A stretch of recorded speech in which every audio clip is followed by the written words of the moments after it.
Hi hello friends, இன்னைக்கு நம்ம பார்க்கக்கூடிய கதை ஒரு எமோஷனலான கதைனே நம்ம சொல்லலாம். இந்த கதையில பாத்தீங்க அப்படின்னா ஒரு கோடீஸ்வரர் ஒரு பெரிய கார்ல வந்துட்டு இருக்கும்போது அந்த குழந்தை கிட்ட இந்த ரொட்டி எடுத்துக்கலாமா அப்படின்னு சொல்லி கேட்கிறாரு. ஏன்னா அந்த குழந்தை இந்த ரொட்டி உங்களுக்கானது இல்லைன்றாங்க.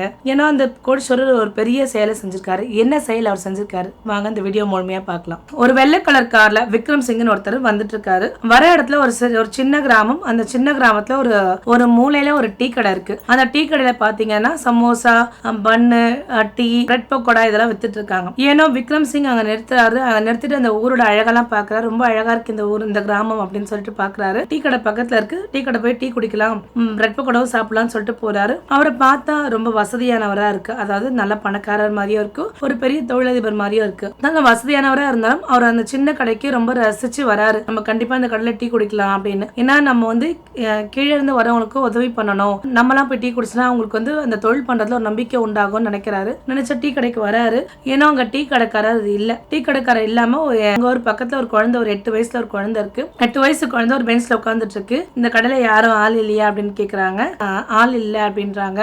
எங்கப்பா வெளில போயிருக்காருன்னா கடையில பொருள் இல்லைன்னு வாங்க போயிருக்காங்க அங்கிள் அப்படின்னு சொல்றான் அந்த குழந்தை. சரிப்பா, சரி நான் பிரெட் பக்கோடா எடுத்துக்கிட்டுமா அப்படின்னு சொல்லி கேக்குறாரு. இல்ல பிரெட் பக்கோடா உங்களுக்கானது இல்ல, நீங்க எடுக்க கூடாது அப்படின்றான். எங்களுக்கானது இல்லைன்னா எனக்கு புரியலையே என்னப்பானா அப்படின்னு கேக்குறாரு. மறுபடியும் அந்த குழந்தை கிட்ட பேசாம ரொம்ப அமைதியாவே இருக்கு. சரி நான் போய் எடுத்துக்கிட்டோமா, நான் எடுத்ததுக்கான பணமும் கொடுத்துடுறேன் அப்படின்னா இல்ல நீங்க எடுத்துக்காதீங்க, அது வேண்டாம் அப்படின்னு. ஏன்பா எனக்கு ரொம்ப பசிக்குது, அதனால தான் இங்க வந்து நின்னேன், நான் அதை பிரெட் பக்கோடா சாப்பிட்டுமா அப்படின்னு மறுபடியும் கேட்கிறாரு. மறுபடியும் அந்த குழந்தை பேசவே இல்லை. சரி இது உங்க அப்பாவோட கடையான்னு கேட்கிறாரு. இல்ல எனக்கு சின்ன வயசுலயே ஒரு வருஷத்துக்கு முன்னாடியே எங்க அம்மா கேன்சர் வந்து இறந்துட்டாங்க, எங்க அப்பா வந்து குடிகாரரா இருக்காரு அப்படின்றா. ஏன்னா அதை கேட்ட உடனே அந்த பணக்காரருக்கு ஒரே வருத்தம். என்னடா குழந்தை இப்படி சொல்லுது அப்படின்னா, சரி நான் பிரெட் பக்கோடா எடுத்துக்கிட்டுமா அப்படின்னா இல்ல நீங்க பிரெட் பக்கோடா எடுத்து சாப்பிட்டுட்டீங்கன்னா நானும் என் தங்கச்சி பட்னியா தான் இருக்கணும் அப்படின்னு சொல்றாங்க.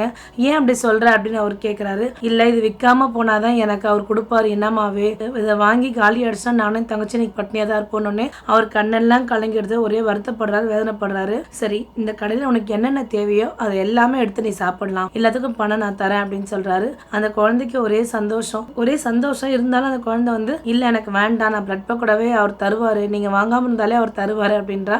அதை பார்த்து அந்த பணக்காரர் சிரிக்கிறாரு. இல்லம்மா இன்னைக்கு உனக்கு என்னென்ன பிடிச்சிருக்கோ அதெல்லாம் வாங்கி சாப்பிட்டுக்கலாம், கடைக்காரர்கிட்ட நான் பணம் கொடுக்குறேன் அப்படின்றாரு. அந்த பையனுக்கு ஒரே சந்தோஷம். அப்படி கடைக்காரர் வந்துடுறாரு.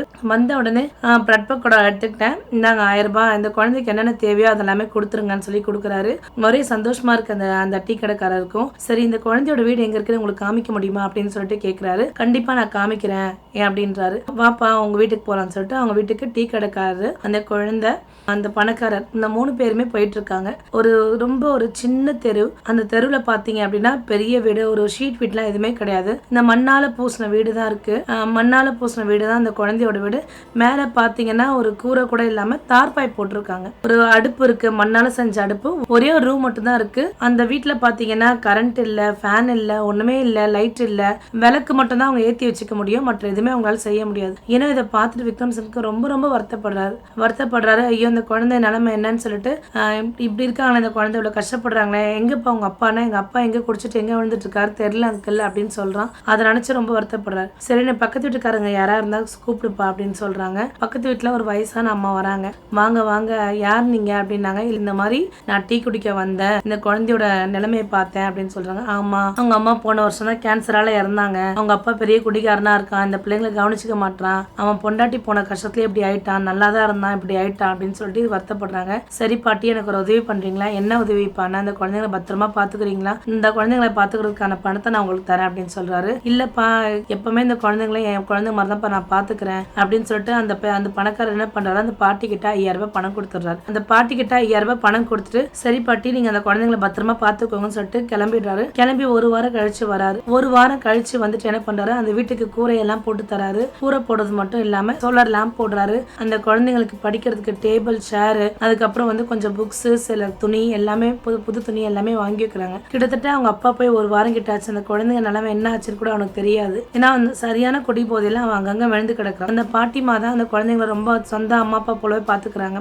அடுத்த நாள் இந்த குழந்தைங்க அந்த ஸ்கூல் யூனிஃபார்ம் போட்டுட்டு அழகா ஸ்கூலுக்கு போறாங்க, நல்லா படிக்கிறாங்க, நல்லபடியா படிச்சுட்டு வராங்க. ஒரே சந்தோஷம். அந்த டேபிள் ஃபேன் இதெல்லாம் பார்த்த உடனே ரொம்ப சந்தோஷம். சரி நான் மீண்டும் நான் வாரம் வந்து உங்களை பாத்துக்கிறேன், எப்பவுமே நான் இந்த குழந்தைங்களை வந்து நல்லபடியா ஆளாக்கி வளர்க்கறது என்னுடைய பொறுப்புன்னு சொல்லிட்டு கிளம்புறாரு. அதே மாதிரி குழந்தைக்கு ஒரு வாரம் வாரமும் ஒரு விஷயம் வாங்கிட்டு வந்து தராரு. ரொம்ப நாள் கழிச்சு அந்த குழந்தையோட அப்பா, அந்த குழந்தை பேர் நித்தின், அங்க ஒரு பெண் குழந்தை இருக்கு பிரியங்கா, 2 பேருமே சந்தோஷமா படிச்சுட்டு இருக்காங்க, ஹோம்ஒர்க்லாம் செஞ்சுட்டு இருக்காங்க. அந்த பாட்டி மருந்து எல்லாம் பண்ணுங்க அப்படின்னு சொல்லிட்டு இன்ஃபார்ம் பண்றாங்க. குழந்தைங்களும் எல்லாம் அழகா ஹோம்ஒர்க் செஞ்சுட்டு இருக்காங்க. ஹோம்ஒர்க் செஞ்சுட்டே இருக்கும்போது நித்தினோட அப்பா வராரு. நித்தினோட அப்பா வரும்போது எப்பவுமே பிரியங்கா ரொம்ப பயப்படுவாங்க நித்தினோட அப்பாவை பார்க்கும்போது. ஏன்னா அந்த டைம் கொஞ்சமா அப்படி கதை ஒருத்தர் வந்து லைட்டா எட்டி பார்த்து லைட்டா சிரிக்கிறா. என்னது என் வீட்டுல வெளிச்சமா இருக்கே, யார் இந்த லைட் எல்லாம் போட்டது, இப்படி செஞ்சது அப்படின்னு சொல்லி அந்த அம்மாட்ட, வயசான அம்மாட்ட கேக்குறாங்க. இந்த மாதிரி டீ கடைக்கு ஒரு தம்பி போயிருந்தான், அப்ப இந்த மாதிரி அவர் உதவி வந்தாருன்னு சொன்னேன். அவனுக்கு ரொம்ப வெக்கக்கேடா இருக்கு. ஏன்னா தான் குழந்தை சாப்பிட கூட முடியாத அளவுக்கு நம்ம வச்சுட்டோமே நம்ம குழந்தைய, நம்ம எவ்வளவு பெரிய தப்பு பண்ணிட்டோமே அப்படின்னு சொல்லிட்டு வேதனைப்படுறான். நம்ம ஒரு சாப்பாட்டுக்காக மத்தவங்க கிட்ட கையேந்திர எல்லாமே நம்ம குழந்தை வச்சுட்டோமேன்னு ரொம்ப வருத்தப்படுறான். அதாவது அவன் வந்து குடிக்கலன்னா போதையா இருந்தான். அப்ப இதெல்லாம் நினைச்சு பார்த்து அழுகுறான். ஏன்னா அவன் மனைவி விட்டுட்டு போன சோகம், மனைவி வந்து நல்லா பார்த்துட்டு இருந்தாங்க, மனைவி விட்டுட்டு போனதால அவனுக்கு அது பெரிய தாக்கமாயிடுச்சு. இப்படியே நம்ம இருந்தா நம்ம குழந்தைங்க வாழ்க்கை இன்னும் மோசமா போயிடும்னு நினைக்கிறான். நித்தினோட அப்பா அடுத்த நாள்ல இருந்து எங்கேயா கூலி வேலை கிடைக்குமான்னு சொல்லிட்டு போறான். ஏன்னா பக்கத்துலயே சில கூலி வேலை எல்லாம் கிடைக்குது. இருந்தாலும் கூலி வேலை ரொம்ப கஷ்டமா இருக்கு அவனால. ஏன்னா வேலை செய்யாம திடீர்னு வேலை செய்யறது ரொம்ப அவனுக்கு கஷ்டமா இருக்கு. ரொம்ப கஷ்டப்பட்டு வேலை செய்யறான். கூலியும் கம்மியா தான் தராங்க. இருந்தாலும் இல்ல நம்ம கண்டிப்பா போய் ஆகணும்னு சொல்லிட்டு அவன் கூலி வேலைக்கு போயிட்டு அன்னைக்கு சம்பளம் வாங்கிட்டு அந்த குழந்தைங்களுக்கு தேவையான ஸ்நாக்ஸ் எல்லாம் வாங்கிட்டு பென்சில், பேனா, சாக்லேட் எல்லாம் வாங்கி கொடுக்குறான். அந்த குழந்தைங்களுக்கு ஒரே சந்தோஷம். மறுபடியும் அடுத்த நாள் எந்திரிக்கிறான். அவனுக்கு உடல் என்ன சோர்வா இருக்கு, ஆனா அவன் மனசு சோர்வா இல்ல. நம்ம எப்படியாவது நம்ம குழந்தைங்களை காப்பாற்றணும், நம்ம குழந்தைங்களுக்காக நம்ம இனி நல்வாழ்க்கை வாழணும் அப்படின்னு நினைக்கிறான். மறுபடியும் அவனோட வேலையை தொடர்ந்து பார்த்துட்டே இருக்கான். இருந்தாலும் சோர்வா இருந்தாலும் இல்ல, மனசு சோர்வு இல்லாம வேலைக்கு கிளம்பி போயிடுறான். அது மட்டும் இல்லாம ஒரு சில நாட்கள் விலைக்கு ஏத்திட்டு சாமி கும்பிட்டுட்டு கிளம்புறான். ஏதோ அவனால என்ன முடியுமோ அந்த குழந்தைகளுக்கு அவன் செஞ்சுட்டு இருக்கான். அப்போ ஒரு நாள் என்ன பண்றாரு, விக்ரம் சிங் வராங்க. வாரம் வரும்போது ஒரு வாரத்துல வராம விட்டுடுறாரு. அடுத்த வாரம் வராரு. வரும்போது பாத்தீங்க அப்படின்னா அந்த குழந்தையோட அப்பா பேர் ராஜேஷ். இந்த ராஜேஷ் வந்து வீட்டு வாசல் வெளியே உட்காந்துருக்கான். களிமண்ல வச்சு எல்லா அப்பா பிள்ளைங்க எல்லாருமே வந்து களிமண்ணால பொம்மை செஞ்சு பார்த்துட்டு இருக்காங்க. ராஜேஷ் தூரத்துல இருந்து பார்த்து ரொம்ப ரசிக்கிறாரு. பரவாயில்ல, ஏதோ அந்த பையனோட அப்பா ஏதோ கொஞ்சம் பொறுப்பா இருக்காரு போல அப்படின்றாங்க. அப்புறம் நல்லா படிக்கிறீங்களா அப்படின்லாம் கேட்கிறாரு. நல்லா படிக்கிறோம், நாங்க நல்லா செய்யறோம் அப்படின்னு சொல்றாரு. திருப்பி 2 செட் யூனிஃபார்ம் அந்த குழந்தைகளுக்காக வாங்கிட்டு வந்து அந்த குழந்தைங்களுக்கு தேவையான விஷயம் எல்லாம் வாங்கிட்டு வந்து கொடுக்குறாரு. அவர் இப்படியே போயிட்டே இருக்கு. அந்த குழந்தைங்களும் நல்லா படிக்கிறாங்க, நல்லா படிச்சு நல்லா பெரிய ஆளா ஆகுறாங்க. அதாவது பையன் வந்து காலேஜ் முடிக்கிறான், பொண்ணு வந்து +1 படிச்சுட்டு இருக்காங்க. நல்லா படிச்சுட்டு இருக்கும்போது நித்தின் அவன் பேரு. அந்த நித்தினோட காலேஜ்ல ஃபேர்வெல் நடக்குது. ஃபேர்வெல் நடக்கும்போது ஒவ்வொருத்தங்களும் கூப்பிட்டு உங்களோட எக்ஸ்பீரியன்ஸை ஷேர் பண்ணுங்க அப்படின்றாங்க.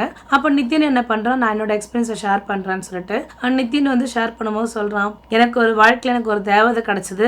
ஒன்னு வந்து விக்ரம் சிங் அங்கிள், இன்னொன்னு வந்து எங்க அம்மா. இவங்க 2 பேர் ஆசீர்வாதத்தால் தான் நான் இவ்வளவு தூரம் வந்திருக்கேன். ஒரு நேரத்துல எங்க அம்மா கேன்சரால இறந்துட்டாங்க. எங்க அப்பா குடிச்சிட்டு எங்களை என்னன்னே கண்டுக்க மாட்டாரு. ஆனா இந்த 2 பேருமே ஆசீர்வாதம் எனக்கு இல்லைன்னா நான் வந்து ஒரு பிக் பாக்கெட் அடிக்கிறனோ இல்ல ஒரு திருட மாதிரிதான் ஆயிருப்பேன். ஏன்னா வறுமை, பசியோட கஷ்டம், பசி ரொம்ப இருக்கும். ஒரு நாளைக்கு ஒரு வேளை தான் சாப்பிடுவோம். இந்த 3வது தெருவுல தான் நான் இருந்தேன். அதாவது மண் வீட்டுல தான் நாங்க இப்பவும் நாங்க அப்படிதான் வாழ்ந்துட்டு இருக்கோம்.